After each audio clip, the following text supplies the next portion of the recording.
Sir Casper, itago mo na lang ang pangalan ko. Alam kasi nilang pinag-uusapan sila. Tawagin mo na lang akong Mulo. At totoong karanasan ko ang ikukwento ko sa iyo. Nangyari ito mismo sa probinsya ng Samar, sa lugar malapit sa tinatawag nilang Beringan. Alam kong marami ang tataas ang kilay at sasabihin gawa-gawa lang naman ang mga kwento. Pero tandaan po natin na ang bawat probinsya sa Luzon at Visayas at Mindanao may nakatagong kababalagan. Hindi lamang po dito sa aming probinsya nangyayari ang ganitong kwento. May kahalintulad din po sa ibang probinsya ang ganitong kwento na kagaya ng Beringan City.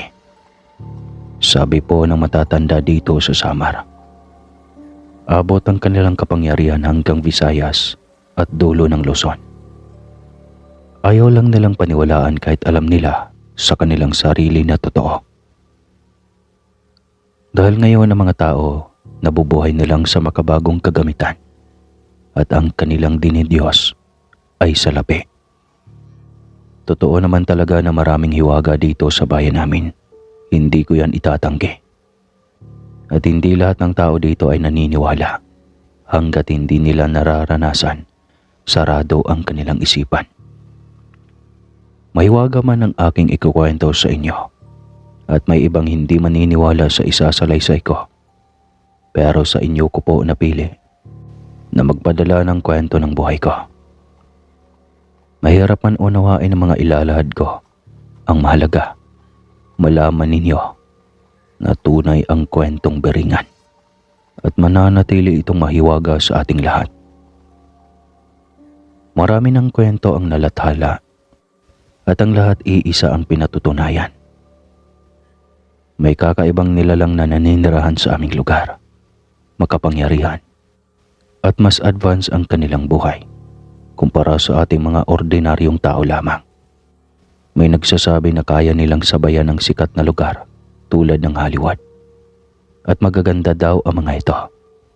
Para mga artista sa ibang bansa, kakaiba daw ang kanilang pananalita at kayang magsalita ng iba't ibang dialekto mula sa buong Pilipinas. May mga pinapalabas na sa telebisyon na sila daw di umano ay isinaman na sa loob ng mahiwagang syudad at ang iba ay nakabalik ng ligtas dahil mababait daw ang mga nilalang na nagdala sa kanila doon. Wika pa ng isang matandang babae.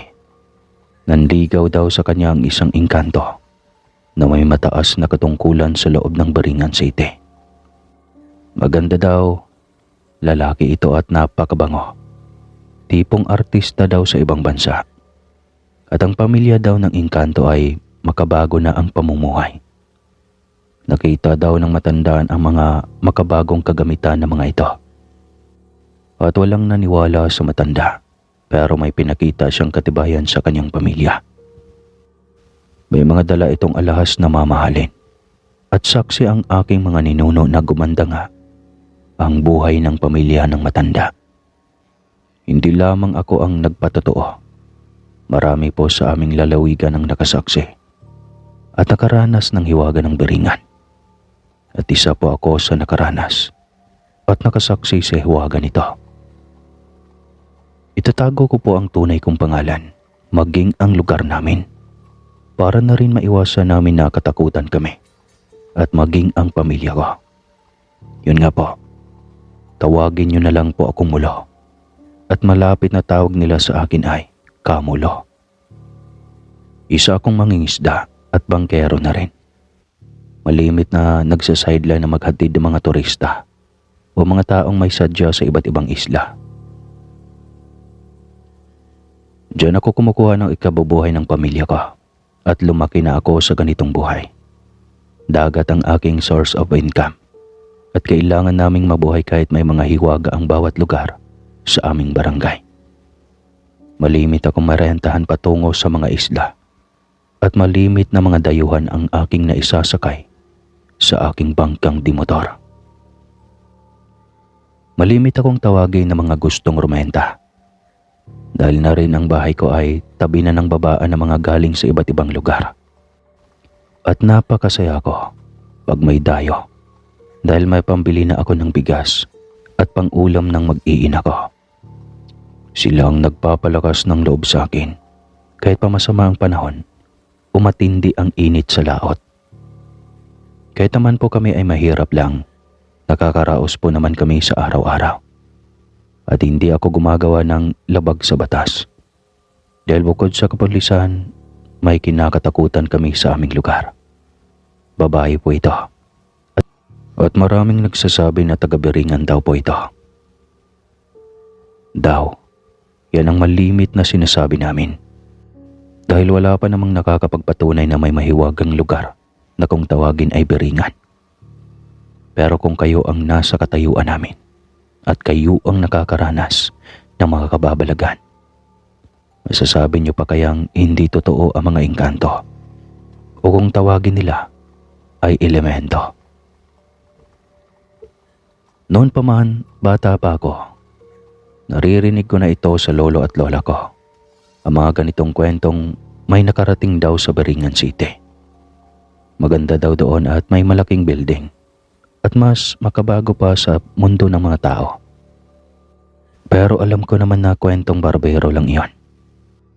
At malimit pinagtatawanan ng mga tao.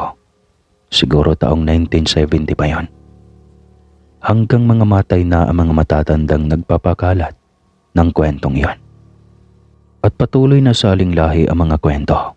Galing naman sa ibang pamilyang malapit sa isla. Hanggang sa telebisyon nga ay nakaabot na ito. At may mga kumita din namang mga kababayan ko. Pinagkakakitaan na rin ito ng mga kilalang vlogger daw sila mula sa Kamaynilaan. Ang iba ay gumagawa na lang ng maling kwento. May content lang. Nagagalit daw ang mga bantay saad ng matatanda sa aming lugar. Pero maraming matitigas ang ulo at ginagawa pa rin ang bawal. At inaamin ko, saksi ako sa ilang dayo na mali na ang kanilang impormasyong ibinibigay sa mga taong walang alam sa tunay na nangyayari sa aming bayan. Maraming rumerenta sa aking bangka na dayuhan at may mga dalang kamera, mga makabagong kagamitan. Pero wala pa rin silang napapatunayan at nananatiling haka-haka lang ang dala nila pabalik ng Maynila. Maging ang aming mga kagubatan ay dinadayo na ng mga may kakayahan daw kunong makita ang Biringan. At may nagsasabi pang andon daw sila sa gitna ng Biringan habang nasa gitna sila ng kagubatan. Natatawa na lang kami mga lehitimong taga roon at halos maabala na kami at ang mga tanod para sila'y itaboy. At ngayon nga sa kapanahunan ko, ako mismong nakakaranas ng kababalagan at ako ang magpapatunay na totoo nga sila. Isang babaeng mahiwaga ang magpatotoo sa akin at sa una pa lang, alam kong may kakaiba sa kanyang pagkatao. Wala akong kargada sa katawan at wala sa lahi namin ang may ikatlong mata. Basta siya ang magbubukas ng aking isipan na totoo, ang Biringan. Kinikilabutan ako. At ang karanasan ko sa babaeng iyon ay hindi ko sukat akalain na mangyayari mismo sa aking buhay. At wala namang pumilit sa akin na ang mahiwagang babae na iyon ay maging suki ko sa aking bangka. Kahit sino naman ang lumagay sa katayuan ko, yun din ang gagawin nila. Wala naman akong ibang hangarin. Gusto ko lang na maghanap buhay. Hindi kami mayaman at mula nang isilang ako, tanggap ko na ito. Kaya bakit naman ako mamimili pa ng parokyano? Basta ang alam ko ay wala naman akong ginagawang masama, kaya tuloy lang ang pagiging bangkero ko. Hindi na nga ako nakapagtapos ng sekundarya dahil sa marami kaming magkakapatid at mangingisda lang ang itay. Unawa ko naman ang lahat at dahil lalaki ako, alam ko ang hirap ng buhay. At pasalamat pa nga ako sa itay at sa inay. Dahil kahit ika-6 na baitang lang ang naabot ko, pinilit nila na may matutunan ako kahit papano. At dumating sa buhay ko ang isang pangyayaring nagkataong walang-wala kami noon. At kahit mangisda ako, hindi sapat sa 3 kong anak. Kaya marami sa lugar namin ang naluwas sa Maynila at doon na mamasukan. Binata at kadalagahan lahat sila ang takbo ay Maynila. At ang iba sa kanila ay naligaw na ng landas. Inaamin kong marami sa kamag-anak ko ay naging masama ang karanasan sa Maynila. Kaya ayaw na ayaw kong makipagsapalaran doon. At sinipagan ko na lang ang paglalabas ng bangka ko. Nanamana ko pa sa itay ko. At may naging suki nga akong babae. At may edad lang ng ilang taon ito sa akin. At yun ay sa aking palagay lamang. Nagpapasundo ito sa araw ng Biyernes, 2:00 ng hapon sa isang liblib na isla. At ihahatid ko lang sa kabilang panig din ng isla. O kaya ay sa babaan patungo ng Kabayanan. Mabait naman ito at maamo ang muka. Mabango at makabago na lahat ang kanyang kagamitan. May cellphone, may headphone pa nga minsan. Paano ko naman pagdududahan ang ganong postura? Matapos ko siyang ihatid sa playa o kung saan man niya gustong pumunta, wala na akong alam kung saan man siya sasakay pabalik. Basta napag-usapan naming oras at araw ng pagsundo ko, hanggang doon na lang ang alam ko. Basta tuwing Biyernes lamang at hindi magbabago ang araw at oras. Kaya nakasanayan ko na ito. Malaking tulong ang kanyang ibinayad sa akin. Baon na ng anak ko ng 1 linggo. At sa kagaya kong isang ama na naghahangad ng magandang buhay sa pamilya, kahit ano pa ang aking isakay sa aking bangka ay gagawin ko. Hindi ko na alam paano siya nakakabalik sa kanilang lugar at malawak ang bayan namin. At hindi naman kami magkakilala. Kaya hindi ako sigurado sa babaeng iyon. At nang tubagal nga naging suki ko na ito. At ayaw nang sumakay sa ibang bangkero. Galante ito at ayaw kumuha ng sukli. At hindi laging nagsasalita. At habang tumatagal ay hindi ko na masyadong makita ang muka. Dahil nakabandana na ito. Minsan din naman ay makaluma ang pananamit. At halatang tagaroon lamang sa lugar namin. At minsan naman makabago. At sunod sa uso ang damit. Lahat yan ay nahahalata ko. Kahit naman ako ay lalaki ay hindi ko maiwasang mapuna ang kanyang anyo.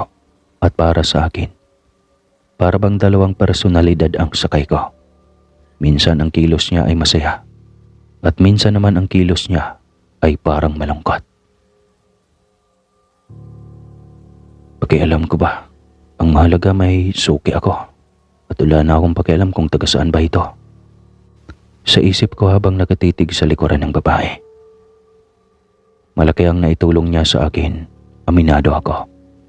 Sa loob ng 6 na buwan na inihatid ko siya sa kabilang barangay namin. Minsan ko na rin naipagtanong sa kapwa ko bangkero kung kilala ba nila ang lagi kong sakay na babae. Kahit naman sino ay magtataka, kaya nagtatanong-tanong na rin ako. Nakikita niyo ba ang sakay ko lagi tuwing Biyernes ng hapon? Kilala niyo ba ang babaeng iyon? Tanong ko sa mga kapwa ko bangkero. Natatanaw lang namin pero hindi namin kilala ang sakay mo. Basta kita namin na babaeng sakay mo at matagal mo na nga iyong suki. Mabuti ka ba nga? Mayroon kang suki ngayon. Kami nagtitiis pumila. Minsan wala pang sumasakay. Sagot naman nila sa akin. Mag-ingat ka lang mulo at ang lugar na pinupuntahan mo is sakop ng Baringan. At kung saan mo man siya inihatid, sakop pa rin ng Baringan iyon. Sabi ng aking mga kakilala kong matatanda na sa una. Huwag kang gagawa ng masama at huwag kang magsasalita ng masama pagsakay mo. Hindi mo kilalang tao. At kung hindi mo nga kilala ang babae, mahirap na mulo. Alam mo naman ang lugar natin. Maraming mahiwaga. Napaisip ako sa kanilang tinuran. Nabanggit na rin kasi iyon ng tatay ko noon. Dahil ang lolo ko ay isang bangkero din. At may nakapagsabi daw sa kanila na sumasakay nga sa mga bangka ang mga engkantong galing sa Baringan. Nakikihalubilo daw sila sa mga tao sa aming barangay. At hanggang bayan, umaabot ang mga ito. Aminado ako na nakakatakot, pero sanay na kami. Dahil napakatagal ng balita ang hiwaga ng Baringan.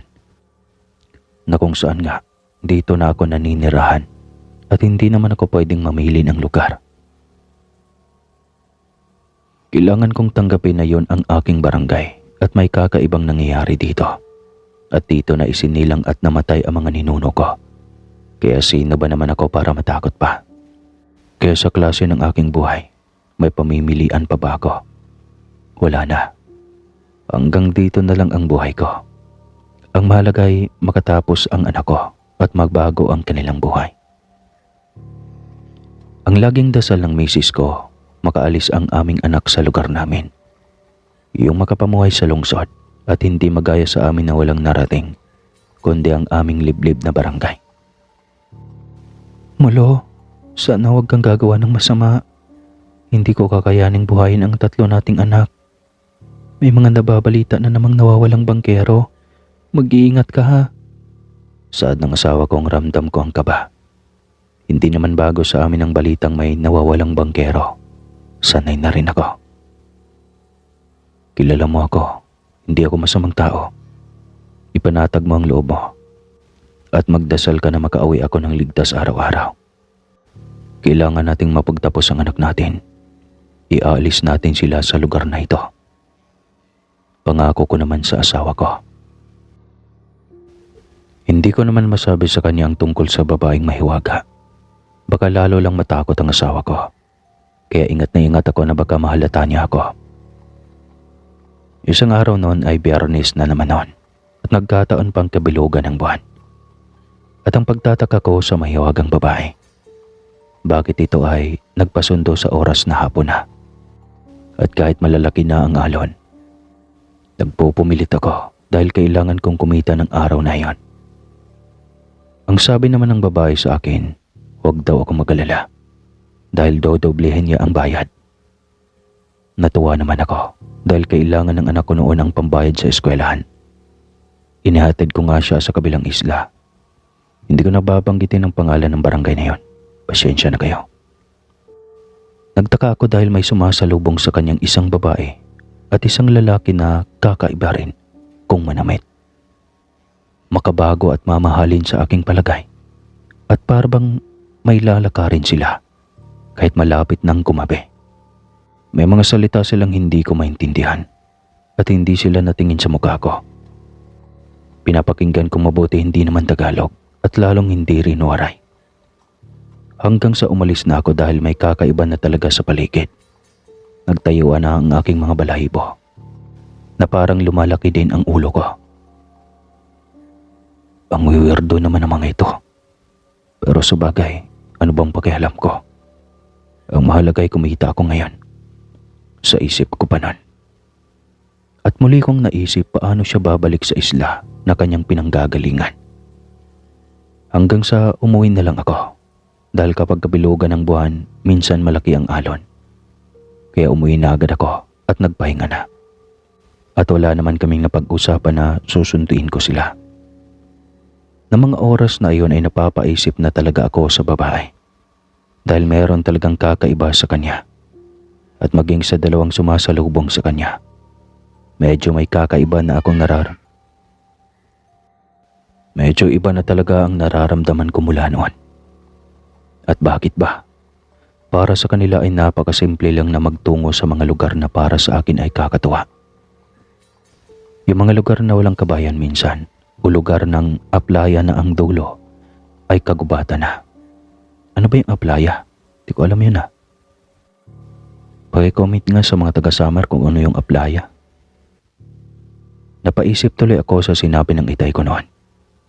Inaamin kong napatawa ako. At dahil kabataan pa ako noon at sa aking palagay, kalokohan lang ang tinura ng itay ko noon. Alam mo ba anak, ito daw 5 barangay na nakapalibot sa isla. At maging itong barangay natin ay nasa gitna daw tayo ng malaking syudad ng Baringan. At ang mga engkanto ay minsan naglalakbay sa iba't ibang lugar, gamit ang katawan nilang anyong kagaya nating ordinaryong tao. At nililibot nila ang buong syudad, gamit ang mga bangka natin. Tandang-tanda ko pa noon na yun ang saktong sinabi ng itay ko. Napatawa na lang ako at iniisip na baka ang itay ay nag-iilusyon lamang dahil matanda na siya noon. Pumasok din sa isip ko na kung sila ay engkanto, bakit ang babae sumasakay pa sa bangka ko? Bakit pa naikwento na ng lolo at itay ko na sumasakay nga ang mga ito sa mga bangka nila noon? Pero mababait naman daw ang mga ito at hindi dapat katakutan. Totoo naman na wala naman silang ginagawang masama sa akin. Bagkus ay nakakatulong pa nga at aminado ako doon. Mas mabuti pa nga sila, hindi ko ripot. Ilang turista na bang nanloko sa akin noon at hindi nagbayad? Samantalang ang mahiwagang babae, doble ang bayad at hindi kumukuha ng sukli. Paulit-ulit kong tinatanong sa aking isipan, bakit sila sumasakay sa bangka? Pwede namang hindi na. At kung talaga nga naengkanto sila, bakit wala silang magic at kapangyarihan? Bakit hindi nila gamitin na lang ang mga portal nila para makapunta sa kabilang isla sa gusto nilang puntahan? Napakarami kong katanungan at ang hirap sa aking dibdib. Wala naman akong mapagkwentuhan. Pero pwede rin namang gusto lang nilang maranasan ang maging normal. Marami na rin kasi akong naririnig sa kabayanan na bumibili sila ng pagkain at agad ding mawawala. Nagtataka na lang ang mga nakakakita. Maraming naglalaro sa isipan ko basta't makita ko ang babae. At buhat nang makaramdam ako ng kakaiba sa kanya kung engkanto nga ba siya. Mula nooy nag-iingat na ako sa bawat kilos ko pag sumasakay siya sa bangka. Baka ako ay matulad sa mga nawawalang kabarangay ko. Mahirap nang magkamali. Paano nga kung kunin niya ako? Paano na ang 3 kong anak? Minsan ay pumipila ako sa pilahan ng mga bangka, lalo't summer nag-uuwian ang mga kababayan ko sa kanilang isla. Kahit kaunti, pangbigas din ang napepera ko.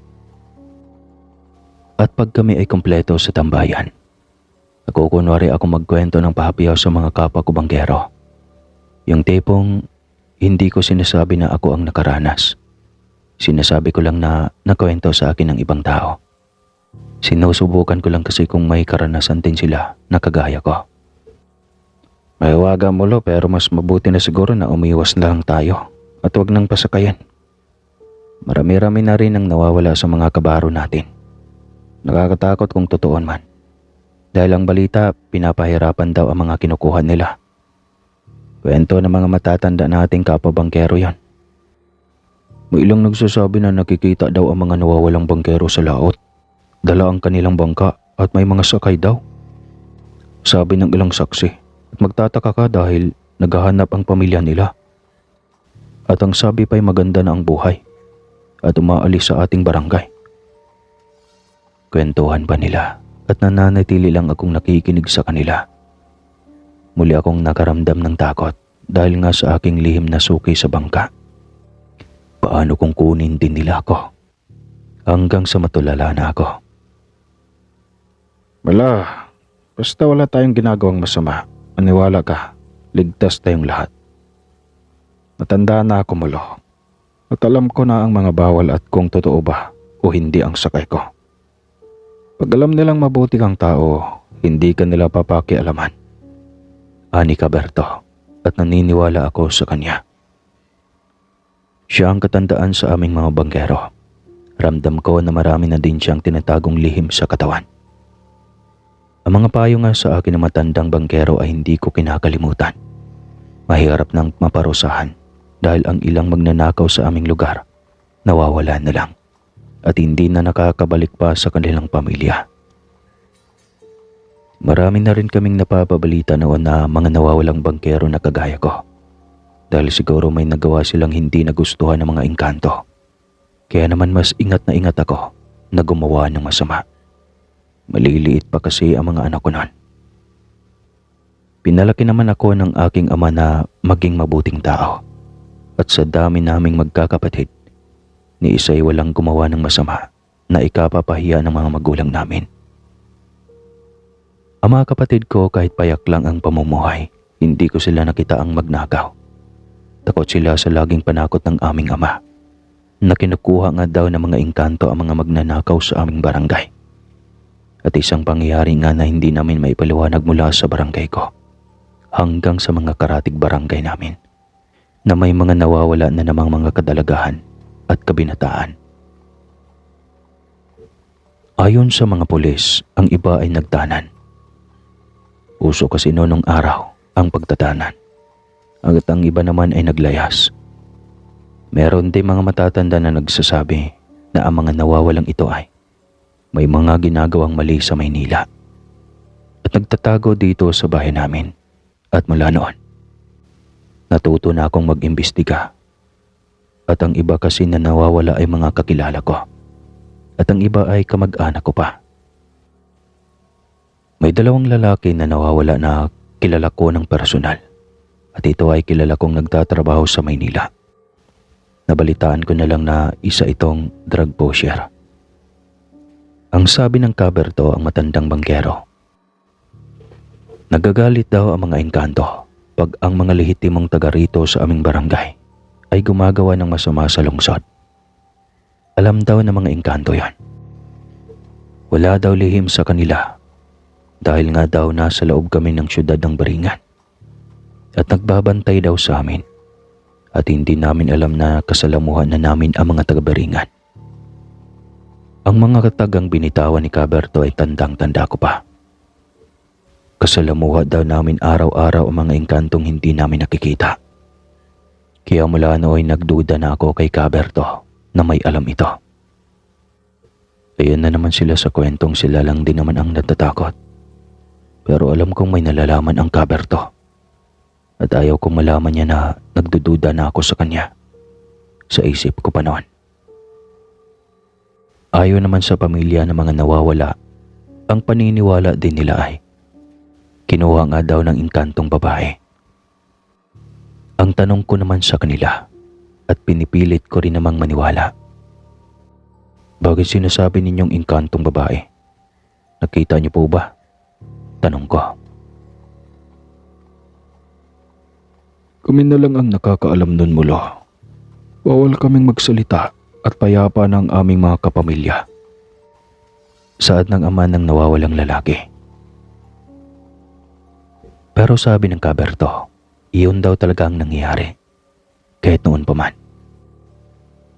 At ang sabi ng mga matatanda sa una, matagal na daw nangyayari ang ganong senaryo dito sa aming barangay.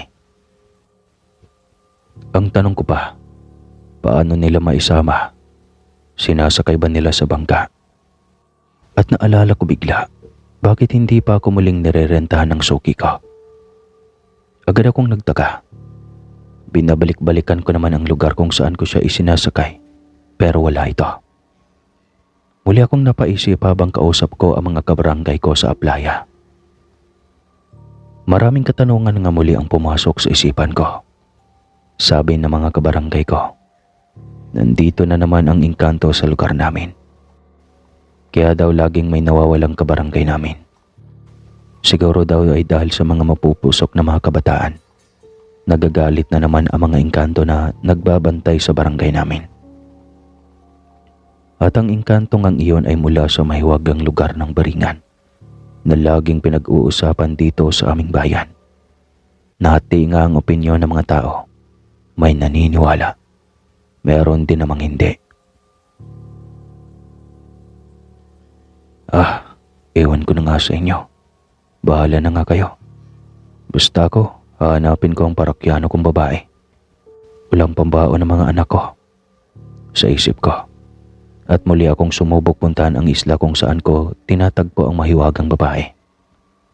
Biyernes na naman nawan at muli akong nakabantay kung saan ko sinusundo ang mahiwagang babae. At salamat naman. Natanaw ko na ito. Malayo pa ito pero para bang napakabilis nitong nakalapit sa akin. At siguro napunan niya na may kakaiba na sa kilos ko. Hindi ko naman matanong kung bakit natagalan siyang arkilahin muli ako. Nahihiya rin naman ako mangialam. At pagkamamaya masagot niya akong wala akong pakialam. Palingalinga ako noon at paminsan-minsan dinadaanan ko ng tingin ito. Tao naman talaga siya at wala akong makitang kakaiba. Mulo, mahiya ka sa pasahero mo.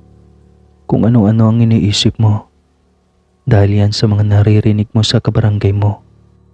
Pati parekyano mo, pinag-iisipan mo na ng masama.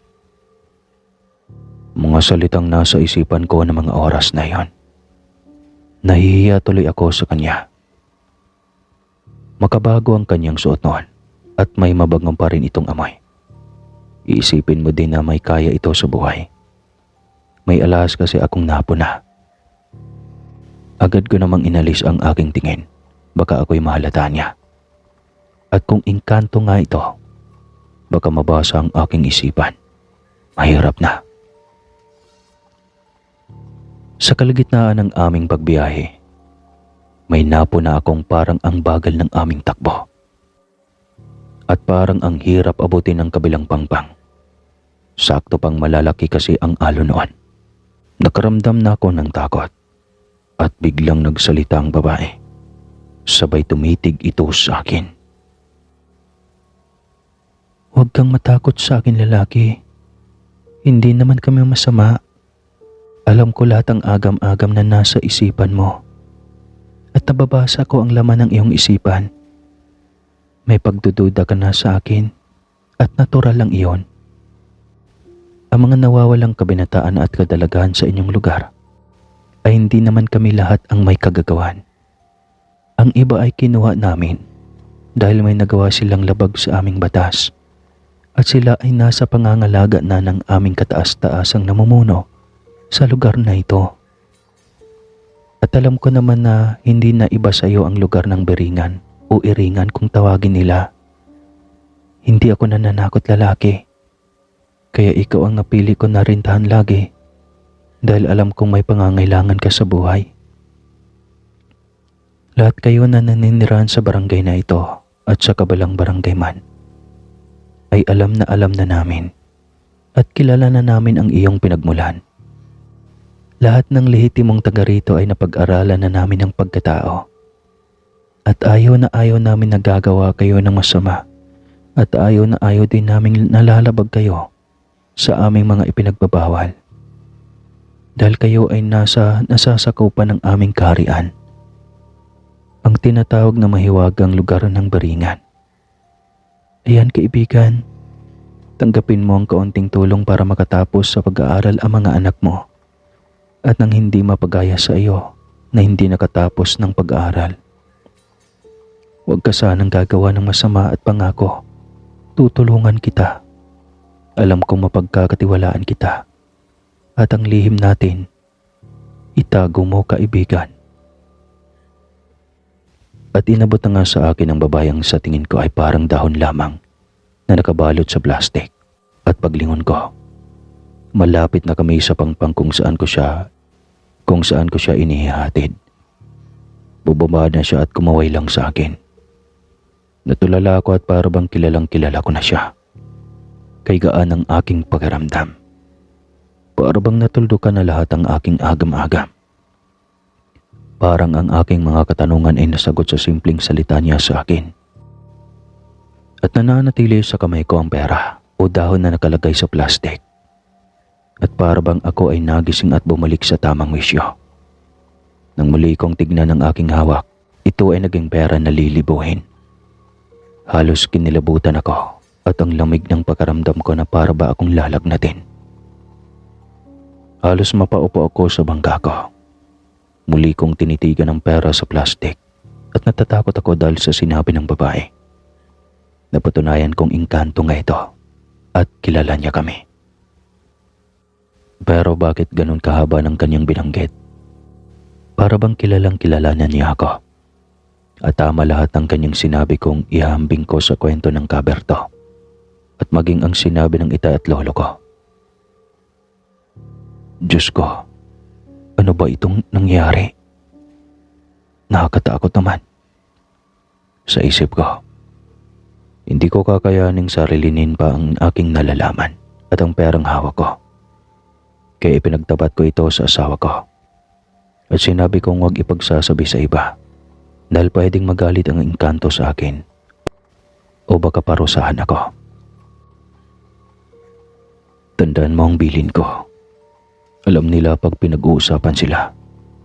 lalo't may bagay na pag-aari nila na hawak natin. Kung mapagaya sa mga kabarangay nating nawala na lang, gamitin natin sa mabuti ang perang ito ha. At huwag kang magkukwento sa mga kabarangay natin. Pakiusap ko sa misis ko at agad naman niyang naunawaan. Natatakot man ito ay wala na siyang magawa pa, kundi sumunod sa akin. At mahirap mang maglihim, pinilit naming mag-asawa na mamuhay ng mapayapa. Kahit kinakaber to, inilihim ko ang nangyari sa akin. At alam kong masaya ang babae. Dahil nananatili akong tahimik at walang pinagsabihan kundi ang asawa ko lamang. Buhat nga noon, 5 taon na ang nakakaraan at sekundarya na ang mga anak ko. Maganda na ang pamumuhay ko. Nakabili na ako ng ilang bangkang timotor at pinarerentahan ko sa mga kabarangay kong walang mga hanap buhay. At bawat sundo ko sa babae na nagpakilala na itong si Rada, hindi na iba ang turing niya sa akin. Isa daw siyang mensahera, kaya kailangan niyang maglibot sa buong bayan namin. Kailangan din daw niyang magkatawang tao upang magawa niya ng tama ang utos ng namumuno sa kanila at maging sila'y bawal gumawa ng masama. Paparusahan din daw sila. Dahil kay Rada, nalalaman ko na rin kung sino ang mga taong nawawala at maging ang mga namumuno sa mga barangay na gumagawa ng labag sa batas at nawawala o namamatay sa sakit ay nasa kanilang pangangalaga na. Nananatili akong sarado ang bibig at ang bilin ni Rada. Maging bulag at pipi na lang ako sa lahat ng nalalaman ko. At dahil nga sa mga maling balita na kumakalat, pinili kong ibahagi sa inyo ang aking karanasan, Sir Casper. Pasensya na kung hindi nakaayos ng pagsalansan ang mga sulat kong ito. Basta ikaw na po bahalang mag-ayos, sir. Tumagal pa ang aking serbisyo sa kanya at pinangako pa niya sa akin na hindi na kami babalik sa hirap. Sabihin mo man sa iba ang nalalaman mo, kaibigang mo, Lo. Wala namang maniniwala sa iyo. Ang hiling ko lang, maging mabuting tao ka na lang habang ikaw ay nabubuhay. Ani Rada. At sa bawat kagipitan ko, kahit hindi ako magsalita, kusang inaabutan ako ng kaibigan kong si Rada. At minsan na rin niyang isinama ang kanyang mga anak at asawa. Maniwala man kayo o hindi, hanggang ngayon, nananatili ko pa ring suki si Rada, ang kaibigan kong engkanto. At alam niya pag gipit na gipit ako o may sakit ang mga anak ko, agad may iaabot muli ito sa akin pagbababa ng bangka ko. Hindi ko na binalak pang alamin pa ang iba niyang mga misyon. Basta ang huling nabanggit niya sa akin, siya ang namamahala at nakakasakop sa aming buong barangay. At ang lahat ng barangay na sakop ng Baringan, kanya itong binabantayan. Mananatili daw siyang mensahera sa mga nagaganap sa buong isla at sa aming barangay. Wala daw siyang kamatayan at kung maglaho man siya, babalik daw muli siya sa ibang katauhan. At ang matandang si Caberto, minsan na rin akong nagduda sa kanya dahil maganda na din ang pamumuhay nito.